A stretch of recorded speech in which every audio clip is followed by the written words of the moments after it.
Mikhail Khodorkovsky will soon know his fate. Having spent the past 7 years in prison on fraud charges, the man who was once Russia's richest is awaiting the verdict of a second trial. If found guilty, he could face another 14 years behind bars. Speaking a month ago after the latest charges were read out, his mother was less than optimistic.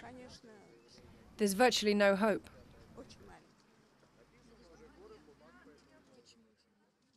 Because it's not the court which decides, and I don't know what goes on in Vladimir Putin's mind.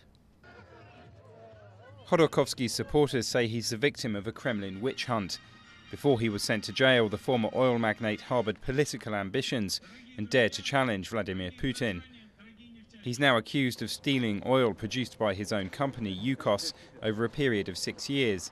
At the time, the firm was one of Russia's biggest oil producers. But his lawyers say the charges are absurd. Throughout these 6 years, the company operated normally, made a large profit, increased its size, paid taxes, and then they accused the CEO of stealing all the oil it produced. It would be hilarious if it wasn't so tragic. Observers are watching the trial closely. Many see it as a test of Russia's political freedoms after a decade of increasingly tight government control. A guilty verdict would be a sign that the modernisation which President Medvedev talks about is nothing more than empty rhetoric. It would reinforce the feeling that society and politics are deteriorating and that there are no more options.